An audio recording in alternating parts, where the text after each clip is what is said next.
Nous nous tenons sur le plateau de Gizeh. Le vent charrie du sable brûlant du désert libyen. Ce sable a vu naître et mourir des civilisations. Il a enseveli des villes et effacé les noms des rois. Mais ici, au centre de cet océan jaune, s'élève un rocher qui a défié le temps lui-même. Le Sphinx, père de la terreur. La plus grande statue monolithique de la planète Terre. 73 mètres de long, 20 mètres de haut. Un lion à tête humaine regardant exactement vers l'est, vers le point où le soleil se lève le jour de l'équinoxe de printemps. Chaque année, des millions de touristes y prennent des selfies. Ils écoutent les guides qui répètent monotone la version officielle. Le Sphinx a été construit par le pharaon Khéphren vers 2100 avant notre ère. C'est un portrait du roi. Nous sommes habitués à cette date. Elle est inscrite dans les manuels scolaires. Elle semble inébranlable comme les pyramides elles-mêmes. Mais que diriez-vous si je vous disais que cette date est une erreur, que cette pierre ment, ou plus précisément que nous nous mentons à nous-mêmes en la regardant? À la fin du 20e siècle, une révolution discrète a eu lieu à Gizeh. Il n'y a pas eu de coup de feu, pas d'explosion, seulement le bruit d'un choc sismique et le bourdonnement d'un géoradar. Un groupe de scientifiques, géologues, géophysiciens et ingénieurs a décidé de vérifier non pas les mythes, mais la physique de la pierre. Ils sont venus non avec des papyrus, mais avec des instruments, et ce qu'ils ont découvert a fait trembler le monde académique. La pierre a parlé et elle a raconté une histoire qui ne rentre dans aucune table chronologique. Avant de passer à la partie principale, nous aimerions vous demander un petit soutien. Un like et un abonnement seraient le meilleur remerciement. Merci. Il s'avère qu'il y a des cavités sous les pattes du sphinx. Il s'avère que son corps est entaillé par l'eau et non par le vent. Il s'avère que sa tête est le résultat d'une grossière chirurgie plastique antique. Nous sommes au seuil d'une découverte qui pourrait vieillir la civilisation humaine de milliers d'années. Aujourd'hui, nous descendons dans le terrier du lapin. Nous traverserons les tunnels sombres qui percent le plateau comme un fromage suisse. Nous verrons des documents qu'on a essayé de cacher. Nous regarderons le monstre dans les yeux et demanderons « Qui es-tu vraiment et que gardes-tu » C'est une enquête où les preuves sont l'érosion, les sismogrammes et les cartes stellaires. Bienvenue dans la zone de l'archéologie interdite. Tout a commencé avec la pluie, ou plutôt avec ses traces. En 1990, John Anthony West, égyptologue indépendant, est amené à Gizeh le professeur de géologie de l'Université de Boston, Robert Schoch. Schoch était un scientifique classique, un sceptique qui ne croyait pas aux civilisations perdues. Sa tâche était simplement d'examiner l'érosion du sphinx et de confirmer qu'elle était causée par le vent et le sable, comme l'affirmaient les égyptologues depuis 100 ans. Schoch s'est approché de la statue. Il est descendu dans la tranchée, l'excavation dans la roche où repose le corps du sphinx. Il a regardé les parois de cette tranchée et son visage a changé. Tout géologue sait à quoi ressemble l'érosion éolienne. Le vent chargé de sable agit comme du papier de verre. Il taille la pierre horizontalement. Il ronge les couches tendres de calcaire, laissant les dures. Cela donne des bandes horizontales comme un millefeuille. C'est ainsi que sont toutes les tombes de Gizeh construites à l'époque de l'Ancien Empire. Mais sur le corps du sphinx et sur les parois de la tranchée Schoch a vu autre chose. Des profondes rainures verticales, des canaux ondulés, allant de haut en bas, des bords arrondis et lissés des saillies. Schoch ait prononcé la phrase qui est devenue la sentence de l'histoire officielle. Ce n'est pas le vent, c'est l'eau. Ce n'était pas simplement de l'humidité, c'étaient des traces de pluie torrentielle de puissants flux tropicaux d'eau qui coulaient sur le plateau, tombaient en cascade dans la tranchée du sphinx et taillaient la pierre pendant des siècles. Mais attendez, Gizeh est au bord du désert du Sahara. Il y tombe quelques centimètres de précipitations par an. Il y fait sec depuis 5000 ans. Pour que l'eau laisse de telles cicatrices sur du calcaire dur, la quatrième membre, la couche la plus résistante, il faut des millénaires de pluie. Quand a-t-il plu ainsi pour la dernière fois en Égypte? Les climatologues connaissent la réponse, c'est la période appelée le pluvial nabéen ou plus tôt la fin de la période glaciaire. C'est l'époque de 10 000 à 5 000 ans avant notre ère. Les mathématiques étaient impitoyables. Si l'érosion est causée par les pluies, cela signifie que le sphinx se dressait déjà ici quand le Sahara était une savane verte. Cela signifie qu'il a été construit au minimum 2000 voire 5000 ans avant le pharaon Khéphren, 5000 ans avant l'apparition de l'Égypte dynastique. À cette époque, selon la version officielle, les gens vivaient dans des huttes et chassaient avec des haches de pierre. Qui pouvait tailler une statue longue comme un terrain de football et pesant 20 000 tonnes à l'âge de Pierre Choc a publié ces données. Les égyptologues sont entrés en furie. Ils criaient « Où sont les tessons? Où est-ce le village? Montrez-nous les gens qui l'ont fait. » Choc répondait « Je ne sais pas qui l'a fait. Je suis géologue. » Et la pierre dit qu'elle a plus de 7000 ans. C'était une impasse. La pierre contre le manuel scolaire et la pierre gagnait. Mais Choc n'était pas seul. Avec lui était devenu le géophysicien Thomas Dobaki. Il avait apporté du matériel de prospection sismique. C'est une technologie utilisée par les pétroliers pour trouver des gisements. On frappe le sol ou on utilise un vibreur. L'onde sonore descend se reflète sur des couches de densité différentes et revient au capteur. L'ordinateur dessine une carte des sous-sols. Dobaki a commencé à sonder le périmètre du sphinx. Il avançait mètre par mètre. D'abord la queue, puis le flanc droit, et voilà qu'il arrive aux pattes avant. Les instruments ont détecté une anomalie. Sous la patte avant gauche du sphinx, à une profondeur de 2 à 9 mètres, le signal sismique a changé brutalement. L'onde sonore a ralenti et s'est reflétée sur des limites nettes. Il y avait une cavité, une caverne non naturelle. Les grottes naturelles ont une forme irrégulière et chaotique. Ici, l'ordinateur a dessiné un rectangle. Une chambre parfaitement régulière d'environ 9 sur 12 mètres avec des angles droits. Le plafond de la chambre se trouvait à seulement 1,5 mètre sous la surface de la pâte. Dobaki a refait les mesures. Erreur exclue. C'était une construction artificielle. Une salle. Une pièce. Le monde s'est souvenu de la prophétie d'Edgar Cayce, le mystique américain, qui dans les années 1930 en transe disait « Sous les pattes du sphinx se trouve la salle des archives ». Là est cachée l'histoire de l'Atlantide. L'entrée sera trouvée à la fin du 20e siècle. Les scientifiques ne sont pas des mystiques. La prophétie leur importe peu. Mais la coïncidence des coordonnées était effrayante. De plus, le sismogramme montrait qu'un tunnel partait de cette chambre. Il s'enfonçait dans le plateau en direction de la deuxième pyramide de Khéphren. Que contient cette chambre? Une bibliothèque de l'or où le vide Dobaki et Shaw préparaient une installation de forage. Ils voulaient y descendre une caméra à fibre optique, mais soudain les autorités égyptiennes ont annulé leur permis. Les travaux ont été arrêtés. Une nouvelle clôture a été érigée autour du sphinx. Raison officielle menace pour la stabilité de la statue. Mais dans les couloirs, on chuchotait « Ils ont trouvé quelque chose qui ne doit pas arriver dans la presse ». Regardons le sphinx d'en haut. Depuis un hélicoptère ou un drone, vous remarquez immédiatement la disproportion qu'il est difficile de voir du sol. Le sphinx a un corps énorme, long, puissant de lion et une petite tête humaine presque poupée. La tête est disproportionnée par rapport au tronc. Dans l'art égyptien, le canon était respecté scrupuleusement. Les proportions étaient une loi. Le pharaon est la perfection.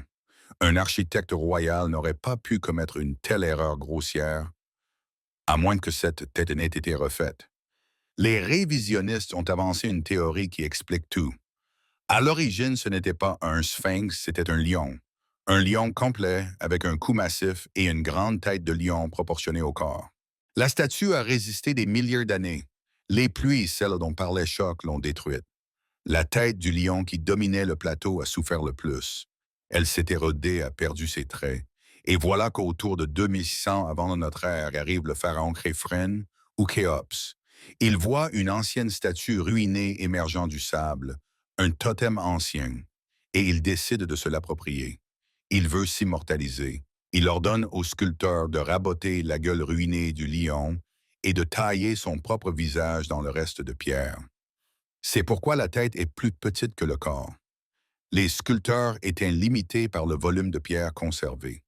Ils ont dû enlever la crinière et la gueule pour atteindre le noyau dur. Cela explique un autre fait.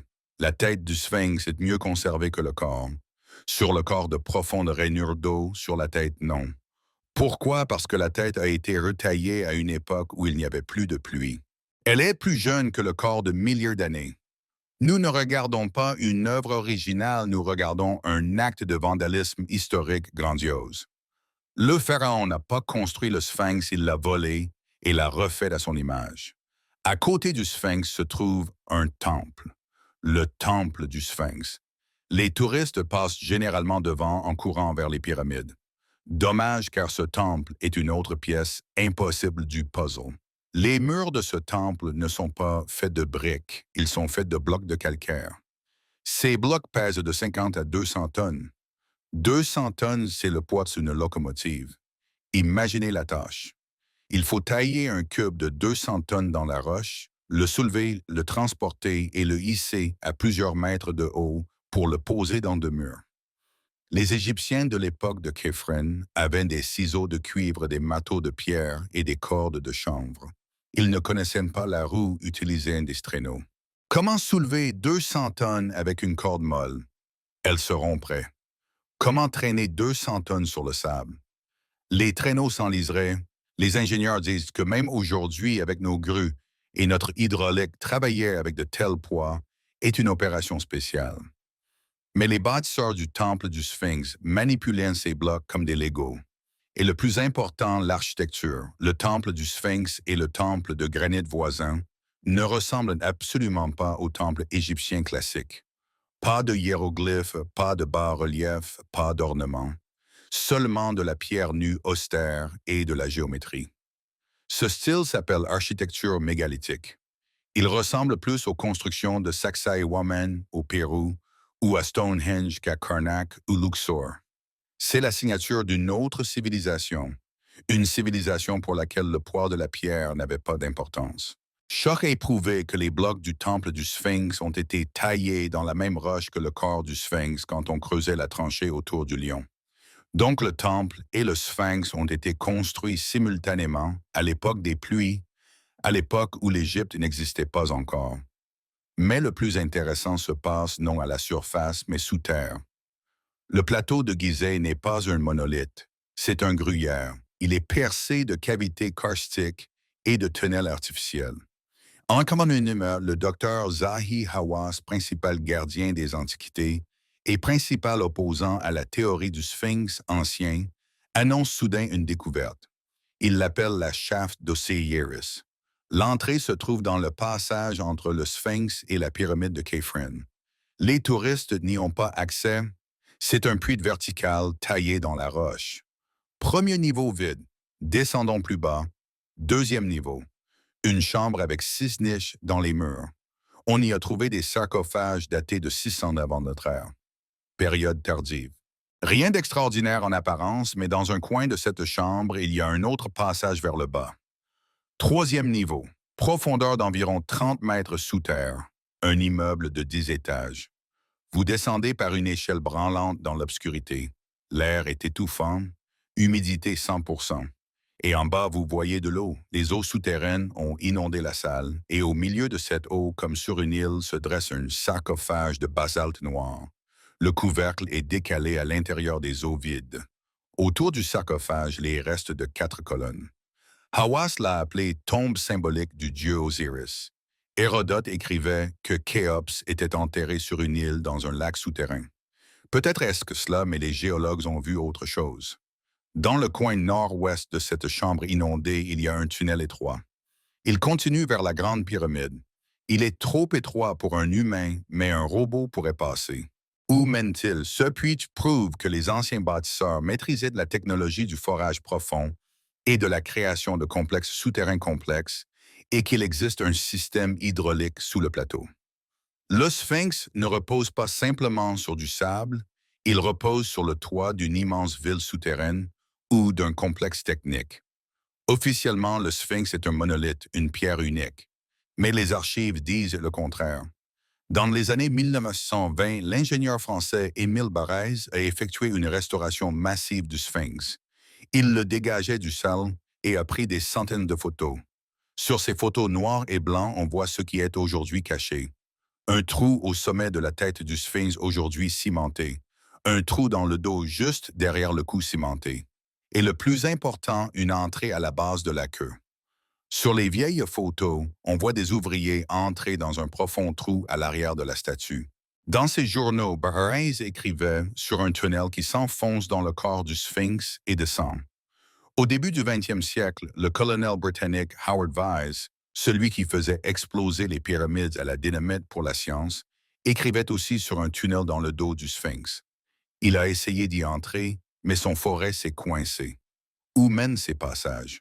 Il existe un schéma du 19e siècle montrant des cavités à l'intérieur du corps du Sphinx, peut-être des chambres sacerdotales, ou une ventilation pour le complexe souterrain. Aujourd'hui, toutes ces entrées sont soigneusement bouchées avec des blocs de restauration. Si vous approchez du Sphinx par derrière, ce qui est interdit aux touristes, vous verrez une maçonnerie de couleurs différentes. Ce sont des bouchons. Pourquoi boucher des trous vides ou ne sont-ils pas vides? Dans les années 1980, des ouvriers réparant le revêtement ont accidentellement déplacé une pierre sur le flanc du Sphinx et vu un passage. Ils l'ont signalé aux autorités. Le lendemain, des gens du service des Antiquités sont arrivés et ont coulé du béton dans le passage. Il y a des témoignages, mais ils restent au niveau des rumeurs. Le secret autour du Sphinx est plus élevé que sur une base militaire. Il y a encore une théorie qui provoque de vives controverses. Le Sphinx se détériore, dit-on, à cause du smog et des eaux souterraines. Le Caire s'approche tout près. Mais pourquoi seulement le corps se détériore-t-il et pas la tête? Nous avons déjà parlé du remaniement de la tête, mais il y a aussi un aspect chimique. Dans les années 1980, le chimiste français Joseph Davidovits a prélevé des micro-échantillons de calcaire sur le corps du Sphinx et sur des blocs des pyramides. Il cherchait des preuves de sa théorie du béton géopolymère. Davidovits affirme que les Égyptiens non seulement taillaient les pierres, mais savaient les mouler. Ils prenaient du calcaire tendre, le broyaient, le mélangeaient avec de l'eau, de la cendre et du natron, et obtenaient une masse liquide qui durcissait en pierre. Du béton. Au microscope, Davidovits a trouvé dans les échantillons du Sphinx des bulles d'air, des poils, des fibres. Dans du calcaire sédimentaire naturel vieux de millions d'années, cela ne peut pas exister. Les poils organiques auraient pourri, mais si la pierre a été malaxée par des humains, il y a 5 à 10 000 ans, les poils ont pu entrer dans la solution et se conserver. Si le Sphinx ou sa restauration a été partiellement coulé en béton, cela explique pourquoi certains blocs de revêtement sont si parfaitement ajustés. Ils étaient coulés sur place. C'est une technologie que nous considérons comme moderne. La chimie des polymères à l'âge de pierre change notre vision des capacités des anciens. Ils n'avaient pas besoin de millions d'esclaves, ils avaient besoin de connaissances en chimie. Nous ne pouvons pas comprendre le Sphinx si nous ne regardons pas le ciel. Les anciens Égyptiens étaient obsédés par les étoiles. Leur architecture est une projection du ciel sur la terre. L'ingénieur Robert Bauval a remarqué une étrangeté. Les 3 pyramides de Gizeh ne sont pas alignées en ligne droite. La troisième, la plus petite, celle de Menkaure, est décalée sur le côté, exactement comme les 3 étoiles de la ceinture d'Orion. 2 brillantes et une plus faible décalée. Bauval a superposé la carte des pyramides à la carte du ciel. La coïncidence est parfaite. Les pyramides sont la ceinture d'Orion sur Terre. Et le Sphinx est un marqueur d'équinoxe. Il regarde strictement vers l'est. Le jour de l'équinoxe de printemps, le soleil se lève droit devant ses yeux. Les anciens astronomes connaissaient la précession, le lent basculement de l'axe terrestre. À cause de la précession, les constellations devant lesquelles se lève le soleil changent tous les 260 ans. Ce sont les ères zodiacales. Aujourd'hui, nous vivons dans l'ère des poissons, nous passons au Verseau. À l'époque des pharaons, 2600 avant notre ère, c'était l'ère du taureau. Le soleil se levait dans la constellation du taureau. Si les pharaons avaient construit le Sphinx, il aurait été logique de le faire en taureau. Mais c'est un lion. Quand le soleil se levait-il dans la constellation du lion, les programmes astronomiques permettent de remonter le ciel. L'ère du lion a commencé en 10 500 avant notre ère. Précisément dans 10 500 avant notre ère, le jour de l'équinoxe de printemps devant les yeux du Sphinx, se levait son reflet céleste, la constellation du Lion. Et à ce moment précis, les étoiles de la ceinture d'Orion étaient à leur point le plus bas au-dessus de l'horizon au méridien en parfaite correspondance avec la disposition des pyramides. Cela s'appelle le moment de verrouillage, l'horloge stellaire.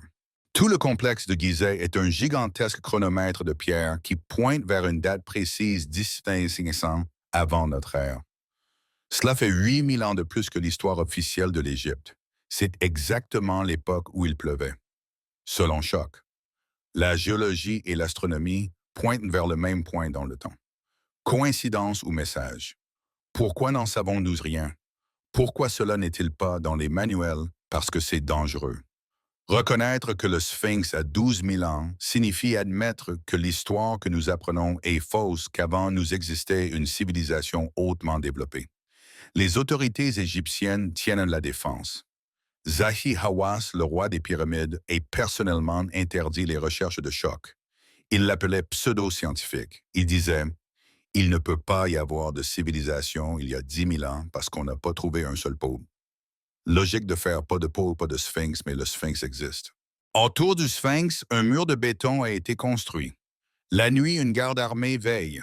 Au début des années 2000, des travaux pour abaisser le niveau des eaux souterraines ont été menés sous le sphinx. On forait des puits, on pompait l'eau. Des témoins disent qu'on sortait de la terre non seulement de la boue, mais des caisses. Que contenaient-elles? Des artefacts, des livres, des technologies. Les conspirationnistes pensent que la salle des archives a déjà été trouvée et que son contenu est si choquant, par exemple des preuves d'origine extraterrestre ou des technologies d'énergie libre, qu'on a décidé de le cacher à l'humanité. Ou peut-être y a-t-on trouvé l'histoire de la chute de cette civilisation. Un avertissement sur une catastrophe qui les a effacés et pourrait nous effacer. Si la civilisation qui a construit le Sphinx était si puissante, où est-elle passée? Où sont leurs villes? Où sont leurs machines? La réponse pourrait être dans les glaces du Groenland. Les climatologues savent qu'autour de 1800 avant notre ère, plus ou moins un siècle, une catastrophe globale s'est produite sur Terre. La période du Dryas récent. La température a chuté brutalement puis remonté brutalement. La théorie principale chute de fragments d'une comète. L'impact a touché le bouclier glaciaire de l'Amérique du Nord. Cela a provoqué une fonte instantanée des glaces, des tsunamis gigantesques, une montée du niveau des océans de 100 mètres. L'eau a balayé toutes les villes côtières et les civilisations vivent toujours près de l'eau. En Égypte, cela a provoqué des pluies monstrueuses, celles qui ont entaillé le Sphinx. La grande culture a été détruite en quelques jours. Quelques survivants ont régressé, perdu les connaissances. Il ne reste que les mégalithes, les pyramides et le Sphinx. Les constructions les plus solides, résistantes aux catastrophes bâties pour les siècles. Les Égyptiens, venus des milliers d'années plus tard, ont trouvé ces ruines. Ils ne savaient plus qui les avait construites. Ils les ont appelées Zep-Tepi. Le premier temps, le temps des dieux. Ils ont commencé à les réparer, à les utiliser comme fondation, à y apposer leurs inscriptions. Nous regardons le Sphinx et voyons l'œuvre des pharaons. En réalité, nous voyons l'œuvre des Atlantes, ou quel que soit le nom qu'ils se donnaient ayant survécu à l'Apocalypse. Nous nous tenons à nouveau devant le Sphinx. Maintenant, il apparaît différemment. Pas comme une carte postale, mais comme un témoin. Il repose dans sa tranchée de pierre scarifiée par les pluies, avec un visage étranger greffé par un roi vaniteux. Sous ses pattes, le vide qui pourrait contenir les réponses à toutes les questions. Dans son corps, des tunnels murés. Ses yeux regardent les étoiles se souvenant d'un ciel différent il y a 12 000 ans. Le Sphinx est une capsule temporelle, un message dans une bouteille jetée dans l'océan de sable. Nous tournons autour, nous tapotons avec des marteaux, nous scannons avec des radars. Nous sentons que la solution est proche, mais le Sphinx sait garder ses secrets. Pose-moi une énigme, disait-il dans les mythes grecs. Sa principale énigme, c'est lui-même. Peut-être avons-nous peur d'ouvrir la chambre sous sa patte, non parce qu'elle est vide, mais parce qu'il y a un miroir. Et en y regardant, nous verrions que nous ne sommes pas le sommet de l'évolution, mais seulement des survivants sur les ruines de géants ayant perdu la mémoire. Le soleil se couche, les ombres s'allongent, le sphinx s'enfonce dans l'obscurité pour accueillir à nouveau l'aube demain. Il attend. Il a le temps, et nous. Que pensez-vous que cache le gouvernement égyptien? Le sphinx est-il vraiment plus ancien que la civilisation? Et vaut-il la peine de forer cette pierre au risque de détruire l'histoire pour une vérité qui pourrait nous déplaire? Écrivez dans les commentaires. L'histoire n'est pas gravée dans la pierre, elle est cachée dessous. Un immense merci à tous ceux qui ont regardé cette vidéo jusqu'au bout. Votre soutien like et l'abonnement sont très importants pour nous. Et n'oubliez pas de cliquer sur la cloche pour rester toujours au courant des dernières nouvelles et ne pas manquer nos nouvelles vidéos. Manquer nos nouvelles vidéos. Manquer nos nouvelles vidéos. Manquer nos